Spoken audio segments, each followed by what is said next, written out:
Hey everybody, IcyCat here, and for today's operator profile, we're going to be taking a look at the defender Kapkan.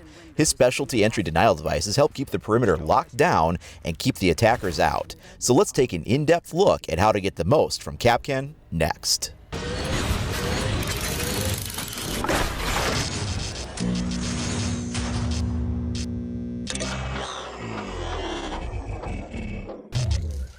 Kapkan is a defender on the Spetsnaz CTU. He's got these specialty entry denial devices. They're sort of like laser tripwires. He's outfitted with the 9x19 VSN submachine gun, which is a pretty solid SMG, and I like it a lot. The SAS G12 shotgun is a semi-automatic and also quite powerful. He can choose either the PMM handgun or the GSH-18, both standard for his CTU, and then his choice of barbed wire or nitrocell. Kapkan makes a pretty viable roamer or defender. His shotgun is very powerful and has a very good rate of fire. And his submachine gun is quite accurate and handles very well. Both very viable ways. And if you take his nitrocell, you're also going to be able to counter shields as they come in. It's just a shame that his gadget isn't as up to par as some of the other operators. Now, interestingly enough here, I'm putting these on windows, and you can put them on either windows or doors. And for some reason, the laser beams are not visibly emitting, but they do in the game. This was just some kind of a glitch or a bug. They do emit a visible laser beam, which you'll see right here. So I'm going to put this in. There's our visible beam right there. And on the other side, we have this giant orange spike that sticks out. Every time you place one, it pokes through the wall on the other side. So even if you were to cover this door with a barricade or barbed wire, it would still show up. You can see it down here in the lower corner as well. It's really obvious sticking out the other side. So even if I've managed to hide the red laser beam from you, you still know it's there with that. Whether I've encased it in barbed wire or put up a barricade in front of it, it doesn't matter. And that's a shame. Kapkan's counters are going to be IQ for detecting them and Thatcher for taking them out. But in all honesty, you really don't need IQ to spot them between the bright red laser beams and the giant orange spikes. Anybody can see them. And you don't need Thatcher to necessarily take them out either, because you can just shoot the emitter. And you know where to shoot the emitter due to the placement of the orange spike. You can line it up through a barricade without even seeing the emitter and know where it is, and one bullet takes it out. Now, some people will argue, well, it's really meant to delay the enemy as they deal with the trap. There's no delay here.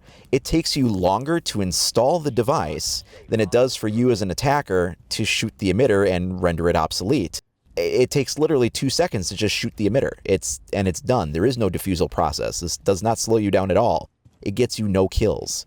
The only place where it's going to be marginally useful is going to be in the terrorist hunt mode for the defensive waves, or in the single-player missions that I'm showing here. You just don't get a lot of kills with it in player versus player. I've used them a couple of dozen times, and in all that time, I've gotten 2 kills with him.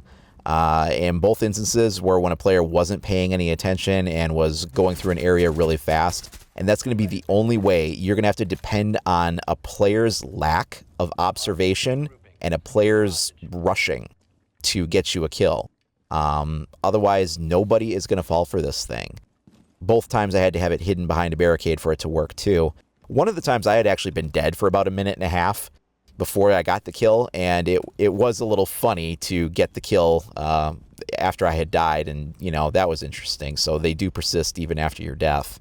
The other observation I have is that these would be incredibly useful for the terrorists to use against you in the terrorist hunt modes.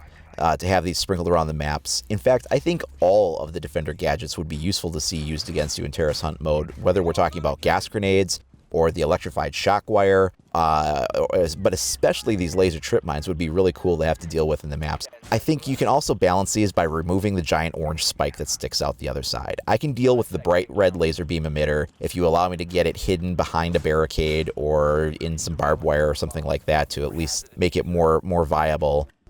Maybe reduce that intensity of the emitter by, maybe 50% so it's not quite as bright, but you got to get rid of that orange spike. I mean, think about this situation. When you're rappelling up a wall on the exterior of a building and you come on a window with this giant orange spike sticking out, you're not going to miss that. It's so obvious. You're never going to fall for that trap. With the orange spike there, you know exactly where to shoot. You know which side of the window it's on. You know the height it's at. So you just sit outside the window, get a little angle on it, take a shot, the emitter is gone, and now it's useless. It just does nothing. It's useless.